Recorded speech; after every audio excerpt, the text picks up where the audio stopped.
हमारे news room से कुछ ताजा खबरें आ रही हैं।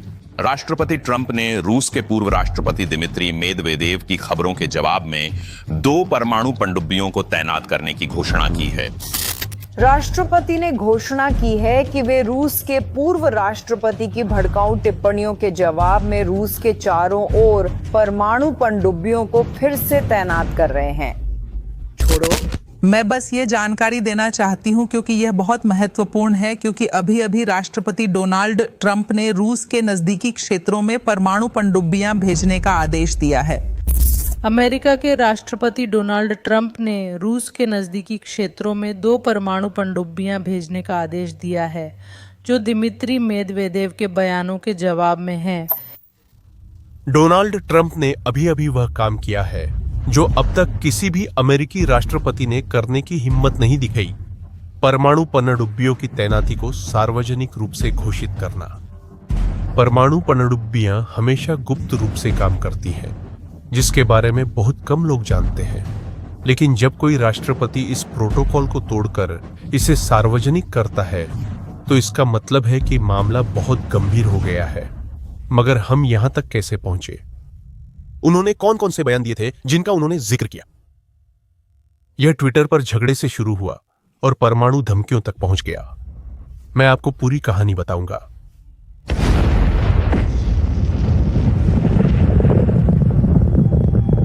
देश के बर्बाद होने का खतरा है। चलिए समझते हैं कि क्या हो रहा है। इस परिस्थिति को समझने के लिए आपको किरदारों को जानना होगा।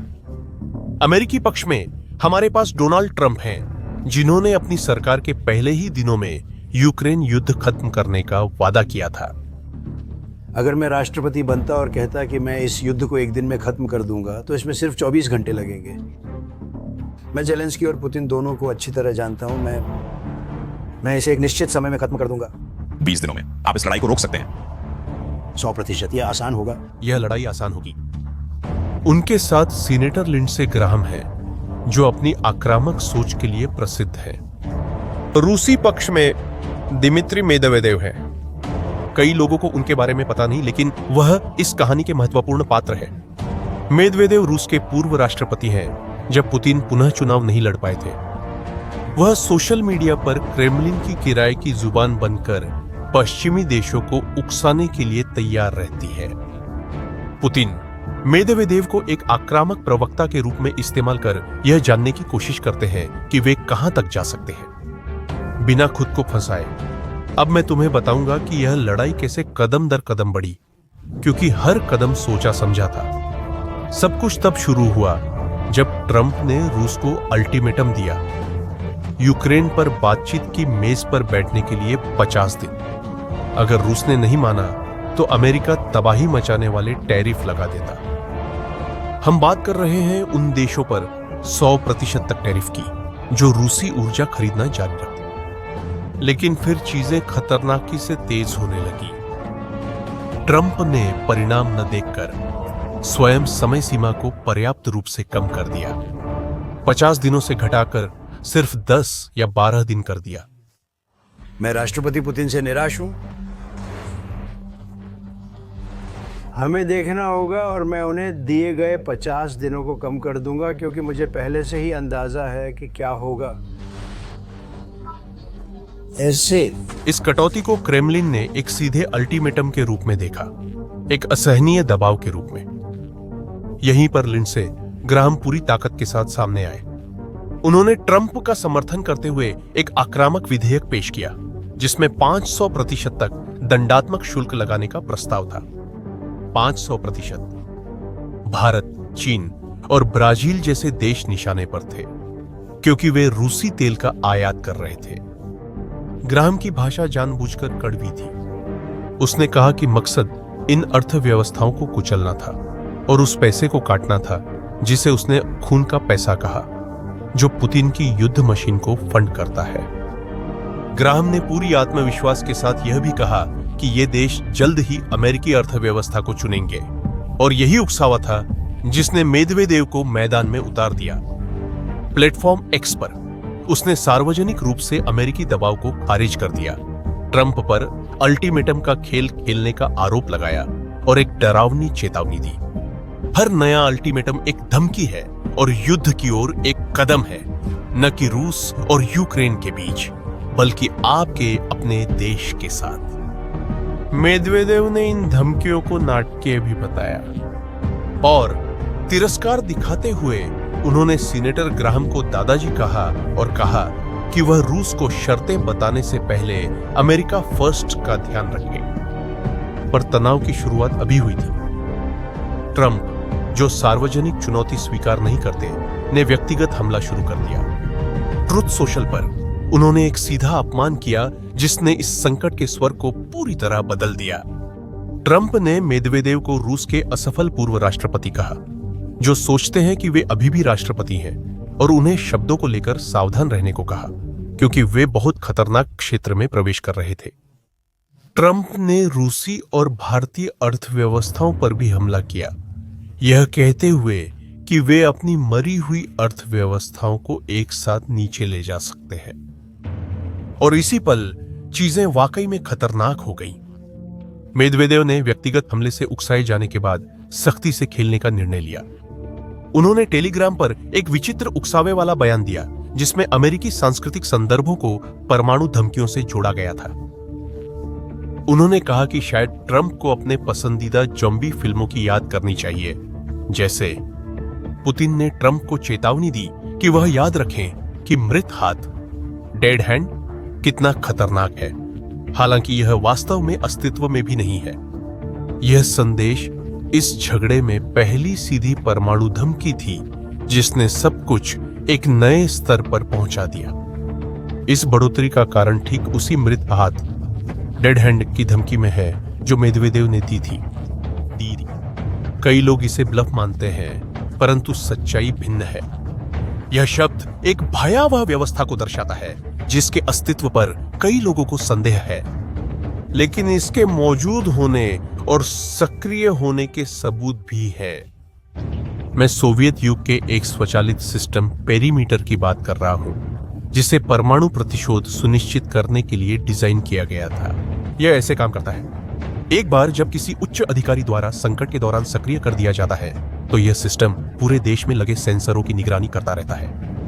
मैं भूकंपीय, विकिरण और वायुमंडलीय दबाव के सेंसरों की बात कर रहा हूं। इसका मुख्य उद्देश्य परमाणु हमले के संकेतों को ढूंढना है। रूसी जमीन पर अगर सिस्टम किसी हमले का पता लगाता है और उच्च कमान से संपर्क टूटने पर सिस्टम मानता है कि नेतृत्व नष्ट हो गया है, और यह एक ऐसी प्रतिक्रिया को जन्म देगा जिसे सोचकर ही रोंगटे खड़े हो जाते हैं। स्वचालित रूप से विशेष रॉकेट लॉन्च करना। ये रॉकेट रूसी क्षेत्र के ऊपर से उड़ेंगे और सभी बचे हुए परमाणु मिसाइल साइलो को लॉन्च करने के आदेश भेजेंगे। यह एक काल्पनिक कहानी जैसी लगती है, लेकिन यह वास्तव में मौजूद है। 2011 में एक रूसी जनरल ने एक अहम बात की पुष्टि की। यह सिस्टम मौजूद है, काम कर रहा है और अपडेट भी किया गया है। अब मेदवेदेव की यह टिप्पणी कि मृत हाथ नाम की कोई चीज है ही नहीं, एक बहुत चालाकी भरी चाल है। इस तरह से सामान्य ढंग से इनकार करते हुए वह एक साथ दो काम करता है। पहली बात, वह सबको यह याद दिला रहा है कि यह सिस्टम कितना डरावना है। ऐसा लगता है जैसे वह कह रहा हो कि वह भयानक चीज दुनिया का अंत कर सकती है। क्या वह है ही नहीं? शांत हो जाओ। दूसरा, वह हमेशा बाद में कह सकता है, मैंने कभी पुष्टि नहीं की कि वह मौजूद है, मैंने तो इनकार भी कर दिया था। यह एक क्लासिक रणनीति है। आप धमकी देते हैं, लेकिन हमेशा पीछे हट सकते हैं, यह कहकर कि आपने कभी सच में धमकी नहीं दी थी। यह दुनिया के अंत की मशीन है जो आज भी चालू है। तभी इस उथल पुथल भरे माहौल में ट्रंप ने एक ऐसा कदम उठाया जिसकी किसी ने उम्मीद नहीं की थी। उसने 2 परमाणु पनडुब्बियों की तैनाती का आदेश दिया। और क्या आप जानना चाहते हैं कि इसका असली मतलब क्या है? आखिरकार उन पनडुब्बियों के प्रकारों में बहुत बड़ा अंतर है जिन्हें ट्रंप ने तैनात किया हो सकता है। और इस मायने में ऐसा लगता है कि उन्होंने जानबूझकर एक बहुत ही अस्पष्ट बयान दिया है। ऐसा इसलिए है क्योंकि अमेरिकी परमाणु पनडुब्बियों के 3 प्रकार होते हैं। और हर एक भिन्न स्तर के खतरे को दर्शाता है। पहले, अटैक सबमरीन, जिन्हें SSN कहा जाता है। ये समुद्री शिकारी होते हैं। ये दुश्मन के जहाज और सबमरीन खोज कर नष्ट करते हैं। ये जासूसी करते हैं, जहाजों के समूहों की सुरक्षा करते हैं और टॉमहॉक मिसाइलों और पारंपरिक टॉर्पीडो से लैस होते हैं। पारंपरिक, ट्रंप द्वारा सैनिकों की तैनाती एक गंभीर परंतु पारंपरिक सैन्य खतरा है। दूसरा, हमारे पास क्रूज मिसाइल पनडुब्बियां हैं, ship submersible guided missile nuclear. ये शुद्ध रूप से बमबारी के लिए प्लेटफॉर्म है। ऐसी एक अकेली पनडुब्बी में 154 टॉमहॉक मिसाइलें ले जाने की क्षमता होती है, जो कुछ ही घंटों में किसी भी देश को तबाह कर सकती है। अगर डोनाल्ड ट्रंप ने इन्हें रूस के सामने तैनात किया है तो रूस को वाकई चिंतित होना चाहिए। लेकिन एक तीसरी किस्म भी है और वही सबसे डरावनी है। मैं बात कर रहा हूं बैलिस्टिक मिसाइल पनडुब्बियों की, जिन्हें SSBN या बूमर्स कहा जाता है। ये अमेरिकी परमाणु शक्ति का दिल है। हर एक में इंटरकॉन्टिनेंटल ट्राइडेंट मिसाइलें होती हैं, जिनमें कई परमाणु वॉरहेड्स लगे होते हैं। इनके पास लगभग 70% अमेरिकी परमाणु शस्त्रागार है।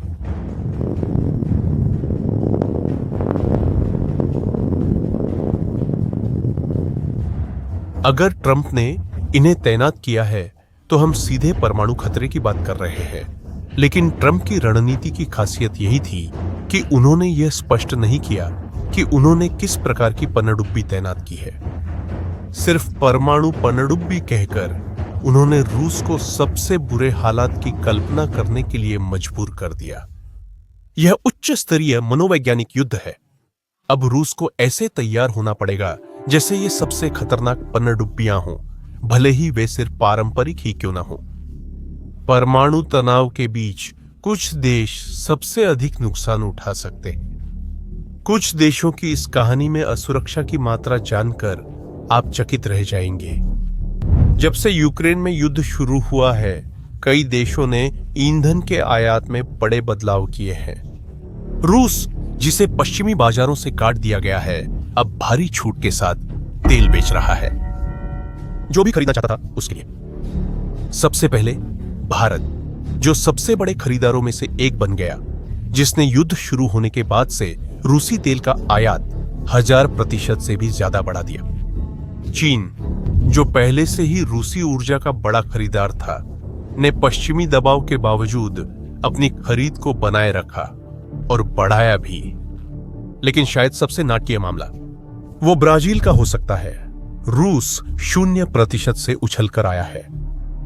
सिर्फ 3 सालों में ब्राजील के डीजल का 70% रूस से आने लगा। 70%। सिर्फ जून 2025 में ब्राजील ने रूसी पेट्रोलियम उत्पादों में 443 मिलियन यूरो खरीदे। इस बीच अमेरिका, जो पहले मुख्य आपूर्तिकर्ता था और बाजार में 57% हिस्सेदारी रखता था, वह गिरकर सिर्फ 15% पर आ गया। समस्या यह है कि यह निर्भरता इन देशों को सीधे अमेरिकी निशाने पर ले आई है। अमेरिका मानता है कि कुछ देश रूसी युद्ध मशीन को फंड कर रहे हैं। उनका कहना है कि रूसी तेल से मिला हर डॉलर पुतिन के खजाने में जाता है, जिससे वो युद्ध जारी रखते हैं। इसी वजह से ग्राहम ने रूसी तेल खरीदने वाले देशों पर सीधे तौर पर 500% की भारी टैरिफ लगाने की बात कही। लेकिन यह इन देशों के लिए असली समस्या है। संयुक्त राज्य अमेरिका के साथ व्यापारिक संबंध बहुत बड़े हैं और अक्सर असंतुलित होते हैं।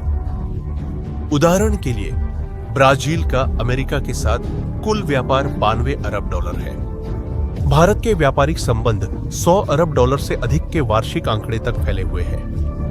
चीन तनावों के बावजूद अब भी अमेरिकियों के साथ सैकड़ों अरब डॉलर का व्यापार बनाए हुए है। ये देश अमेरिकी बाजार पर काफी निर्भर है।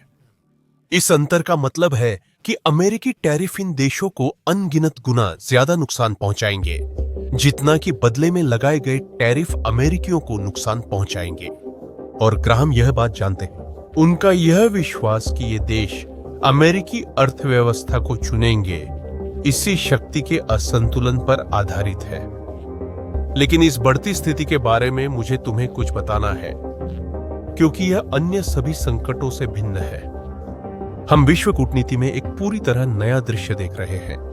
सोशल मीडिया पर चल रही यह एक प्रकार की उच्च जोखिम वाली कूटनीति है। ऐसा इसलिए है क्योंकि पहले परमाणु संकट गुप्त रूप से सुलझाए जाते थे, मुख्य रूप से निजी राजनयिक चैनलों के माध्यम से, जनता की नजरों से दूर। नेताओं के पास पीछे हटने और समझौता करने की आजादी थी, बिना कमजोर या प्रतिष्ठा खोए दिखे। यह सार्वजनिक हो गया है।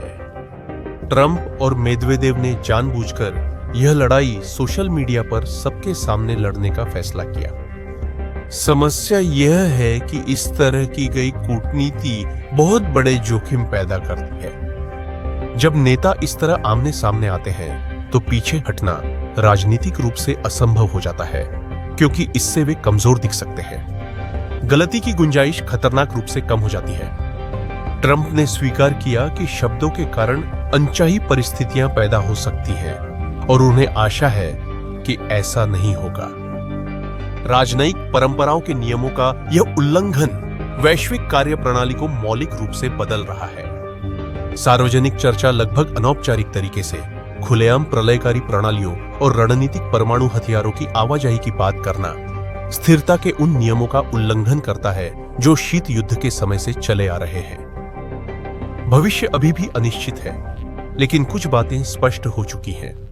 सबसे पहले, ब्राजील, भारत और अन्य देशों जैसे देश अब तटस्थ नहीं रह सकते।